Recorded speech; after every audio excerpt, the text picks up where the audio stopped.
Welcome to the interview on France24.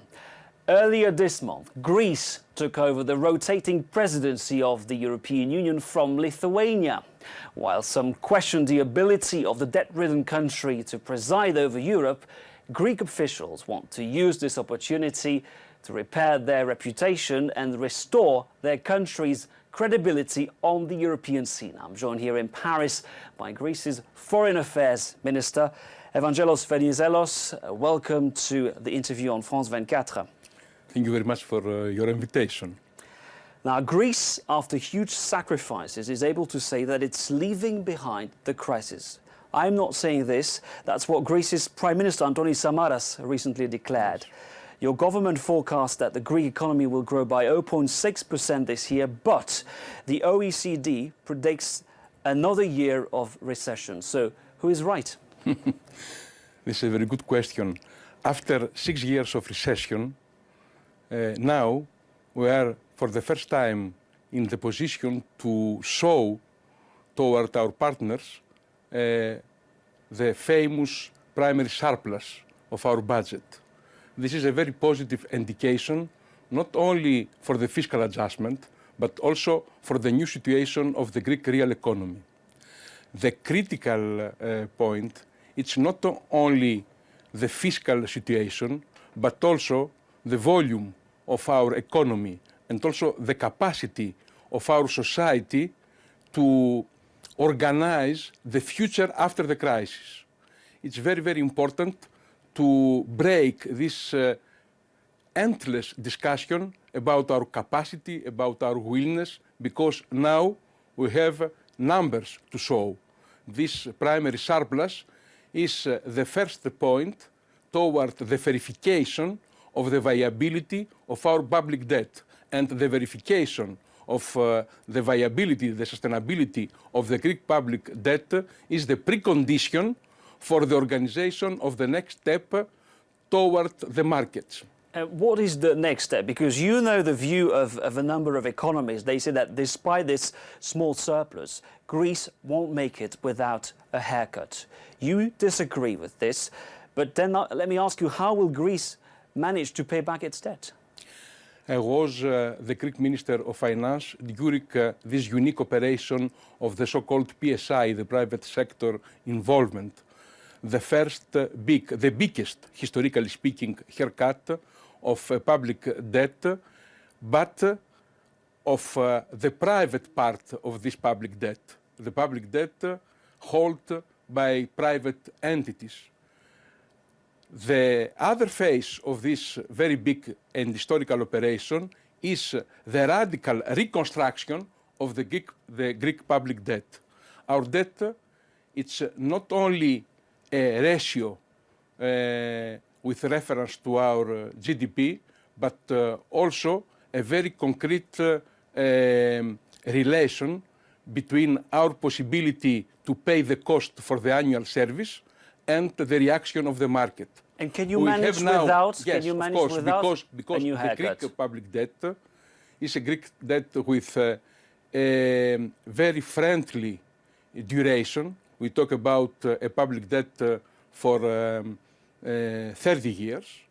We have an excellent average of interest rates. We have a very important grace period. We have excellent maturities. And first of all, we have a very low now annual servicing cost of our debt. In terms of net present value, the Greek public debt is more sustainable than other debts in other countries of our European Union. This is the approach and the proposal, not of the Greek government, but of Mr. Klaus Renklin, the leader, the managing director of the European Stability Mechanism, who knows very well the situation and also the technical capability of our country to verify and also to guarantee the viability of our debt. Nevertheless, you recently declared that it poses a problem of democracy and legitimacy to have the IMF at the heart of the Eurozone as part of the Troika. Did you mean then... This is a problem. This is a problem not only for Greece. Do you mean that the plan, the bailout package, has been undemocratic? No, not at all. We fully respect our institutional partners, the European Union, the other member states of the Eurozone, but the participation of the IMF as institutional factor in the different European procedure is something new.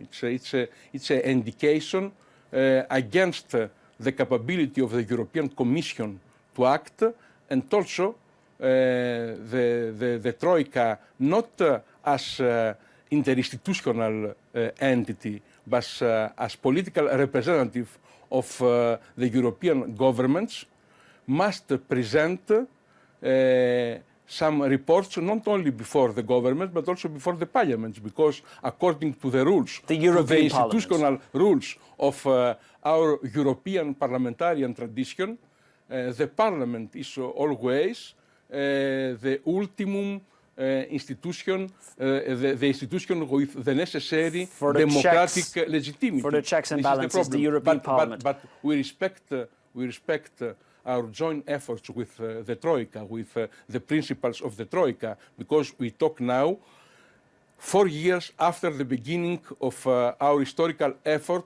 to overpass the crisis. Now we are in a totally different situation.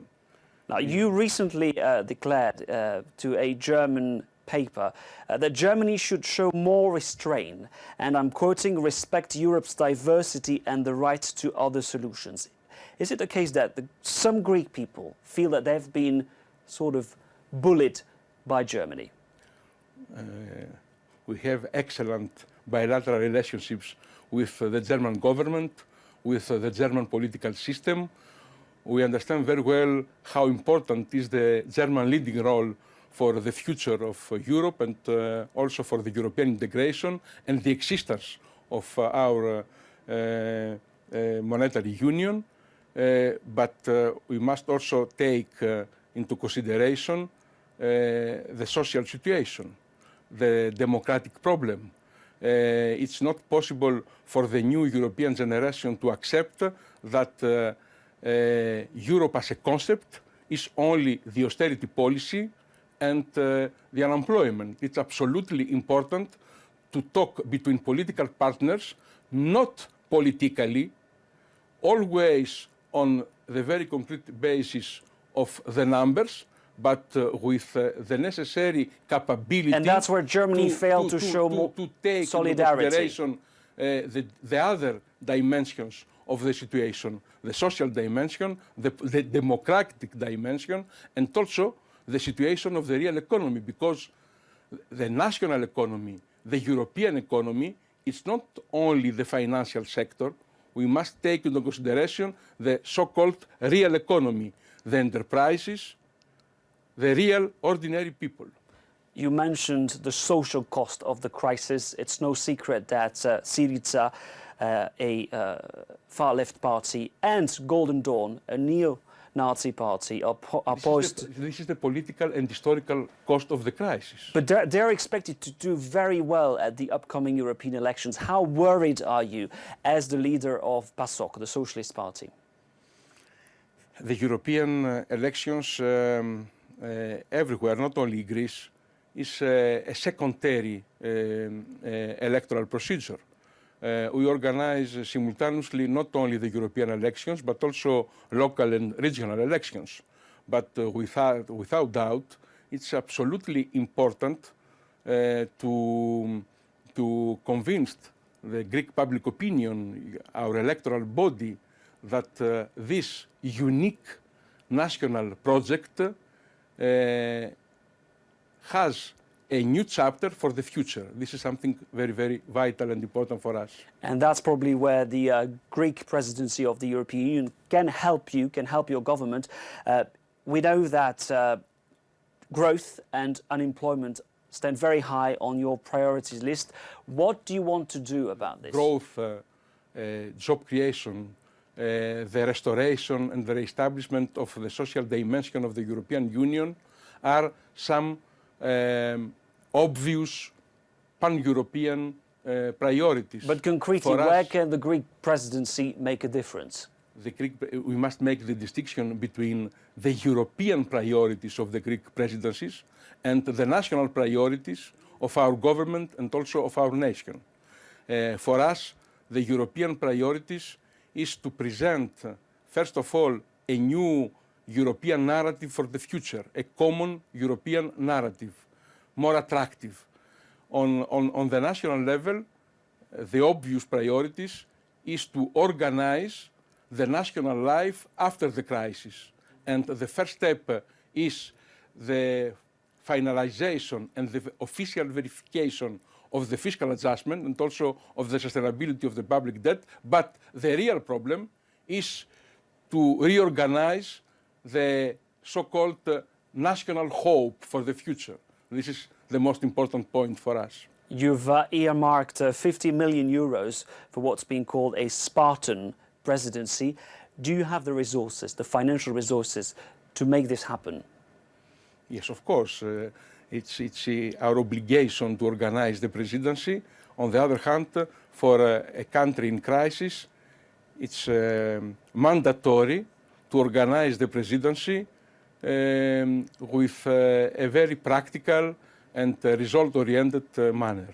Evangelos Venizelos, thank you very much for talking to us. I remind our viewers that you are the Foreign Affairs Affairs Minister of Greece.